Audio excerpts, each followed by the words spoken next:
What's up, Internet? This is Rambling Josh, and you're watching another episode of Let's Play Rainslick 4. Today I've decided to make my next destination this little cave at the top of the map here. So we're going to do just that. See what this place is all about.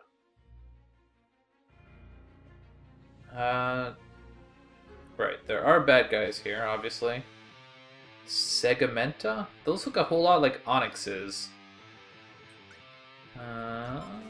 This seems like a heavy AoE situation, so let's switch Brodent out for Philosophy. And let's also switch Vendor out for Infinitoad. Oh, these guys are fast.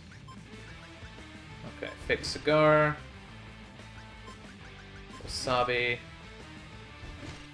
Get those buffs up. And Philosophy is just gonna go kind of au naturel here.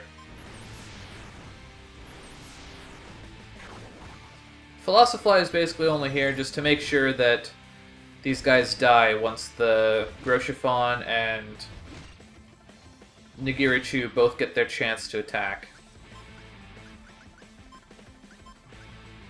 And unlike against the Reaper things last time around, wow, yeah, that went a lot better. 12,000 damage to every single one of them. That's ridiculous. Boost Earth Power. Why are we getting these secondary element boosting accessories? Are they really better than the other ones? Like, there isn't really a good way to tell, other than just trial and error. Oh, well, whatever. So there's that slime thing. Now, what's up here? Some form of giant earthworm thing. 31,000 damage. Okay. No, I don't want allies. I want party, Rodent, and I think I'll switch Infinitoad out for Mr. Beaks. No! Battle now! God. Get a fast interrupt up here. I wish I could switch out the weapon Groshifon is using based on whether it's single target or AoE that I need. But alas. This boss is fast. Can I interrupt him again? Maybe? Yeah, take that. Probably cannot interrupt him once more though, so just get poison up, and...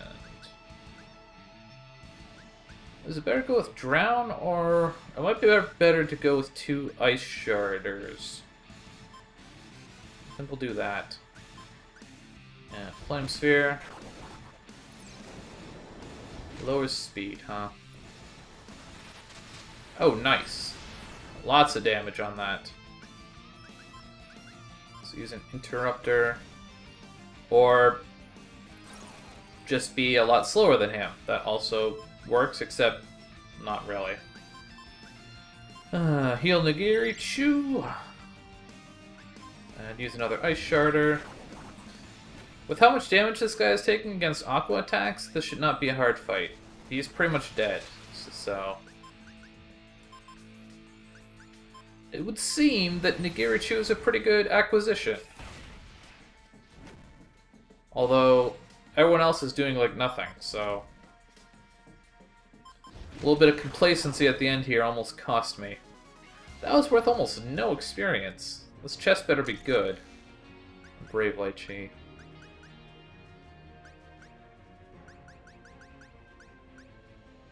I mean, Nigirichu's doing all my damage now, so... Wait, he's on Hestia? Shouldn't he be on Gym? Oh right, Hestia has the Aqua boost. So yeah, I do want him on Hestia. And it's also handy having the ability to... was it Blood? No, Life Anchor, to revive that 1 HP. It's nice to be able to just pop up and kind of get a better chance of actually getting your attacks off. 10,000 damage. Or health, rather. I think I'll stick with the same party. By which I mean go to battle. But I'm gonna go for single target damage, I think.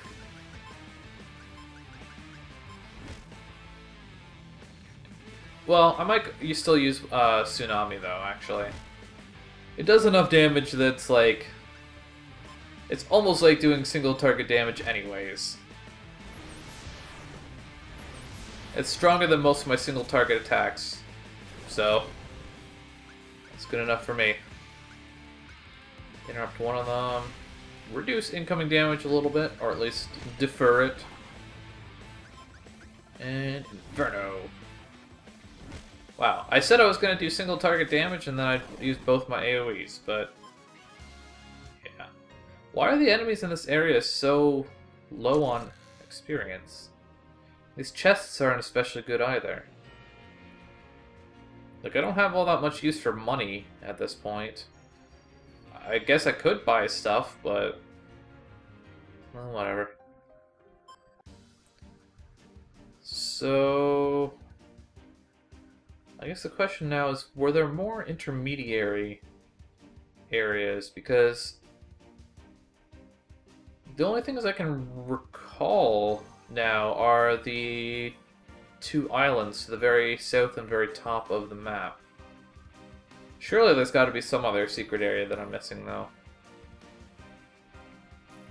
But whatever the case, I guess because I can't remember any other places right this moment, I will check out this place, which I'm assuming is Riley.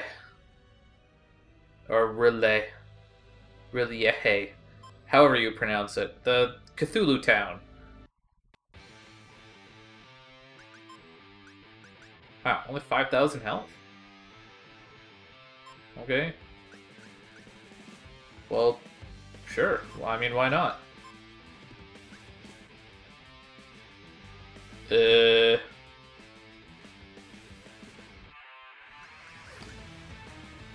was thinking that I could just skip the magic buffs and just go straight to a like an unbuffed version of their AoE, but then it occurred to me that both of their AoEs, they being Groshifon and Nagirichu, both of their AoEs cost 3 MP, so I need to take that turn in order to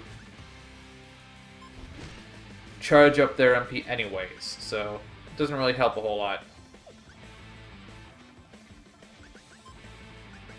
But, defend for now, I guess.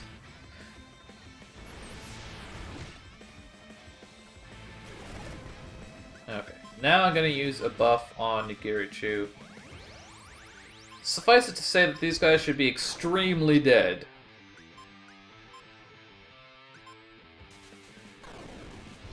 Well, they're resistant to Aqua, so... there you go. I find it really amusing that they're resistant to Aqua and weak to Fire, and yet the two attacks did the same amount of damage. Tutachu!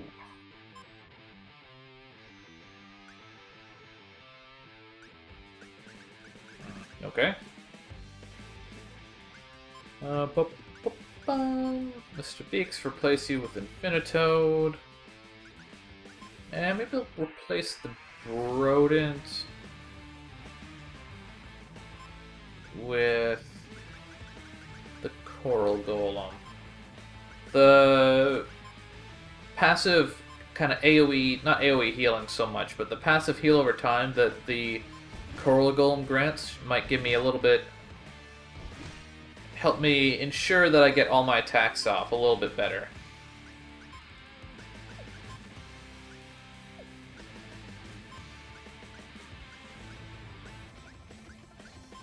And no, actually he's equipped with a shield, not an armor. So his attacks don't interrupt. Or, it did interrupt? Do I have my passives confused? I guess I probably do, huh? Oh well.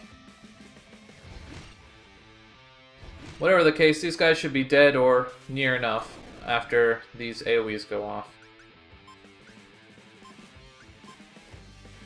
These deep ones might be a little troublesome, but... Okay, they're weak to fire, so that also works. Spooky pills. Why? I'm really confused why these enemies in these side areas give so little experience. I guess they don't want to mess up the experience curve too much for when we actually go to the final area. Is pretty much the only thing I can think of here. Which is a noble goal, but at the same time, it's kind of feeling like exploring these side areas is not as, I don't know, rewarding as perhaps I would prefer. I mean, side areas are supposed to be where all the big rewards are, and yet, aside from Nigirichu, I haven't really found anything worth going after quite yet.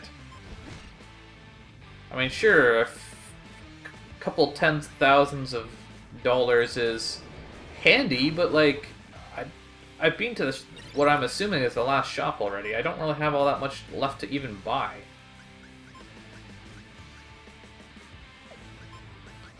Doesn't seem to have any form of AoE. I'll just use Drain. One of these nightmares, I guess. Everything here is resistant to water. I mean, I guess Rainslick is supposed to be like an underwater city, so... More gold. Huzzah. The heck is that? Cephalon. Okay.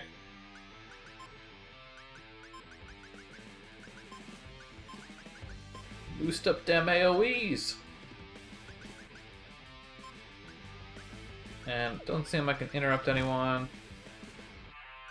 I feel like this party actually works out pretty well. I got my armor types to kind of reduce incoming damage and draw damage toward the Infinitode, and then I got my heavy-hitting AoE fellows to do all the damage. All the damage! What I'm curious about now is whether the defense passive that Hestia gives stacks. Because she has a passive that I've mentioned a bunch of times, but it when an armor type, or I guess anyone assigned to Hestia defends, it causes them to give like a partial defense. Like everyone else gets a partial bit of that effect. How they describe it. Defend partially defends entire party. Yeah. So I wonder if that stacks, where like if you have two people defend, whether everyone gets that effect twice, kind of deal.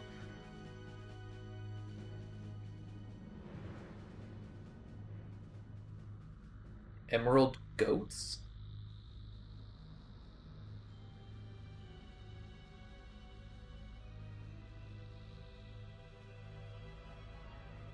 Sup. Oh, that's unfortunate. Oh wow, it's not just Cthulhu, it's Paz and Umi as well.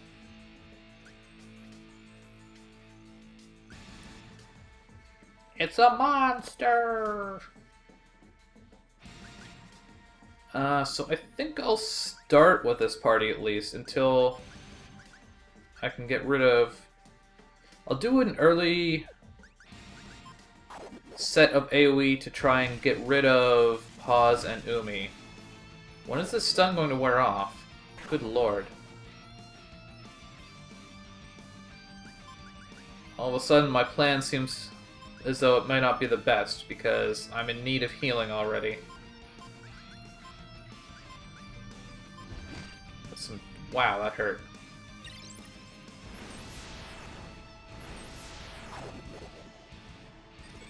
No! Nigirichu! I just taunted. Why'd you attack Groshifon? Stupid jerk. Well, here's hoping that these AoEs actually do finish one or both of his minions off.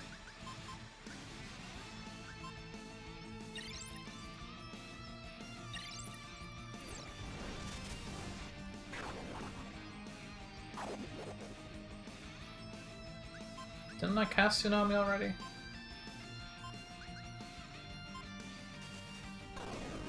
Okay, well that's the end of pause. And Umi doesn't have too much left, so I'll focus on taking her out for now. We're in decent what's the word? Condition. I don't know why that was so hard for me to think of. We're in decent condition right now, so if nothing super bad happens, then we should be okay. And it should get an interrupt on Cthulhu. That's going to help quite a bit. Hopefully between these two attacks, Umi should die. Okay, well that worked. Now it's just us and Cthulhu. Wait, I'm out of potions already? That's unfortunate. I guess what I'll do is I'll switch him out then. How much HP does this guy have left?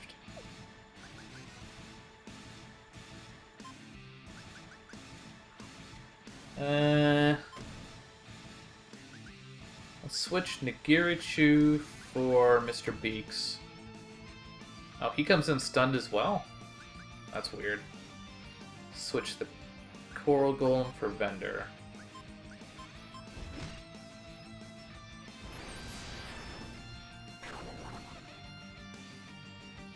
What the heck happened to the turn order?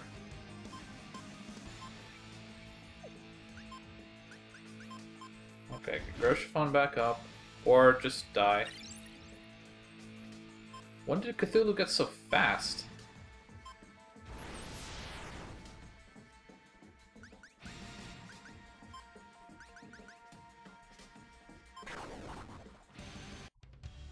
Wow, okay, so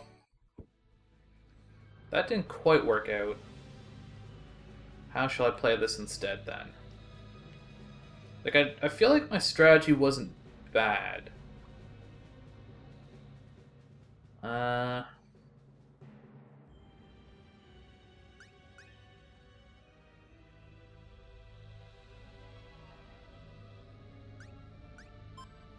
Maybe if I go with Philosophly. Yeah, let's try it like that. Oh, right. I forgot that I start stunned. So maybe in that case, instead of Vendor, I should start off with Fuchsia? Or maybe Catsby? I'll start off with Catsby. Do I want to start off with Catsby? Nah, let's start off with Vendor.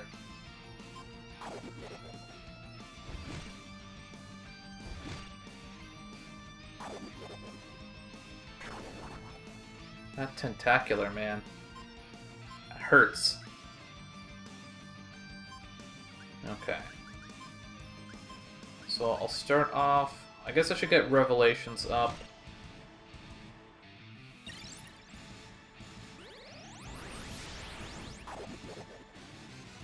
I feel like, honestly, this fight could go... Like, I feel like it depends a lot on luck, kind of thing. Like, I feel like it could go whatever way, depending on how things end up lining up. Because it's just... The start of this fight just feels so volatile. It's like... It's a free-for-all. Hopefully having positive thinking going should help me quite a bit on the healing side of things.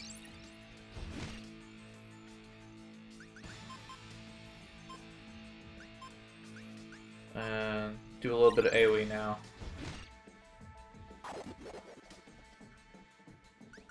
Man, I'm just dying like crazy here already.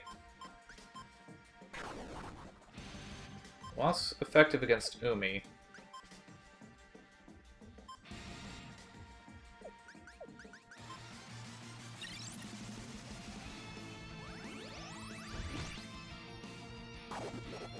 I guess the thing is, less positive thinking doesn't really help if you're just going to, like, if an attack is just gonna straight up kill you. So that's the thing. Trying to interrupt Umi here. AoE again. If all goes well, this should hopefully kill off Pause and or Umi. Between the two of them. Okay, well, Umi shouldn't have much left. Okay, he's pretty close to dead.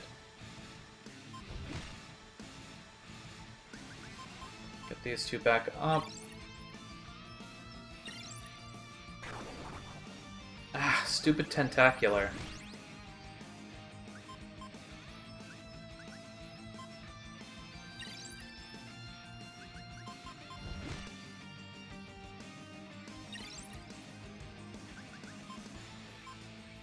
Out of potions. Okay, well... let's kill Umi. If I can.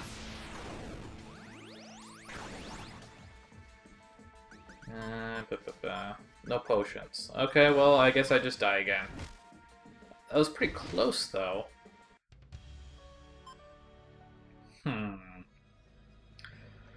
Well, I guess we're going to That was unintended. We're going to reevaluate our strategy here again, and we will try and once more to take out Cthulhu on the next episode of Let's Play Rainslick 4. Catch you later!